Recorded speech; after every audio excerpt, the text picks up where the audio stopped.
You know what the problem with fantasy football rankings is? It's that if I give you my top 10 wide receivers or top 20 wide receivers, you're probably only going to be able to draft a handful of those guys. Because last time I checked, you only get one pick in every round of your draft. So if I tell you my top 10 wide receivers and they're all going in the second or third round of your drafts, you're not going to get very many of those guys. So I'm going to help you out. I'm going to give you my top 10 wide receivers, but I'm going to give you my top 10 wide receivers for each round. That's right. I'm going to go round by round, 1 through 10, and tell you which wide receiver I want to grab every chance in that round if I can. Let's start with round 1, and obviously I would love to get Justin Jefferson in every draft, but if you don't have the number 1 pick, you're not getting Justin Jefferson. So let's go down a little bit lower and talk about CeeDee Lamb. CeeDee Lamb is a guy who I think has to be drafted everywhere this year. Last year I was talking about him when he was going in the second round. I said this time next year he's going to be like a top 5 pick. He might not quite be a top 5 pick yet, but I think this time next year, he's going to be a top 3 wide receiver pick in fantasy. I think CeeDee Lamb absolutely balls out this year, has his best season ever.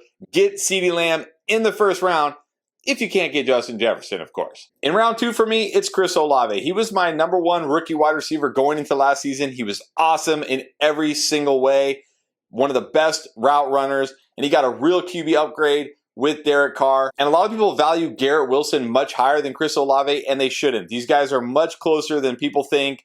Chris Olave going to be by far the number 1 target here. Don't talk to me about Michael Thomas for however many games he plays. Rashid Shaheed, he's nice, but whatever. Chris Olave should have a massive target year, a massive year 2 breakout. I want him in the second round every chance I can. Round 3 for me, it's really no contest. It's Amari Cooper. This is a guy, yes, he was very volatile last year in Cleveland, but remember, he played with Jacoby Brissett and then a very bad Deshaun Watson. This year, he's going to get a much better Deshaun Watson because Watson's going to have a full offseason with this offense, with his receivers, with his coaching staff, won't have all the off-the-field stuff.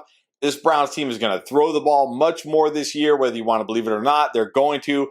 I think Amari Cooper has a big year this year. Love him in the third round. A lot of guys I like in round 4, but you know it's got to be Drake London. I just did a video about him. If you want to go check it out after this one, it's called The Next Amon-Ra St. Brown. I think Drake London will be a monster second-year breakout wide receiver this year. As long as Desmond Ridder is just okay, he should be great because he's going to get a massive target share in what I think is going to be an underrated offense this year. I think this Falcons offense going to surprise a lot of people. Drake London will be a big beneficiary of that. Love Drake London in round 4. In round 5, it's one of our league winners. That is DJ Moore. Finally has a real QB, and that is Justin Fields. And I know you look at last year and you say, oh, Justin Fields, like 2,200 yards. Yeah, that's because they didn't even try to throw the ball because they had no weapons.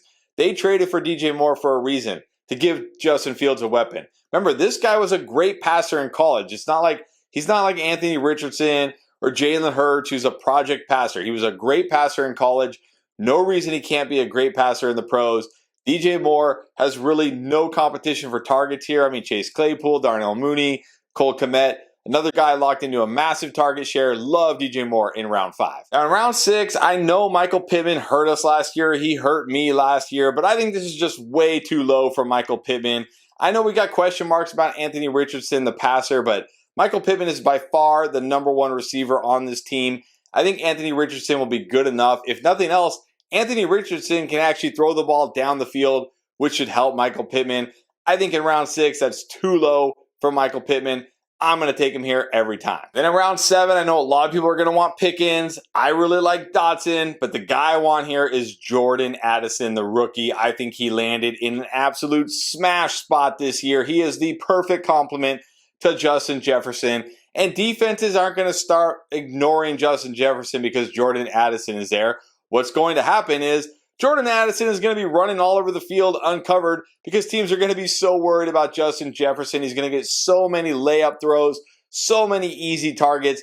I think Jordan Addison leads all rookies in receptions this year. So for me, in the 7th round, I'm taking him every time. Then in round 8, I'm going to go with another rookie, and that is Zay Flowers. I do like Elijah Moore here as well, but I feel a little bit better about Zay Flowers in that Baltimore situation. He should be at least the 1B to Mark Andrews 1A if he's not the 1A. And we're going to see a different passing offense this year with Todd Monken. They're going to throw the ball more. It's going to be a more dynamic offense. I want a piece of it with Zay Flowers in round 8. And then in round 9, I got to be honest, it starts getting ugly. But at the end of the round, I'll take a chance on Sky Moore. I know he had a horrible rookie year, 250 yards, not what you want to see. But there are some examples of rookies being terrible year one and then being great.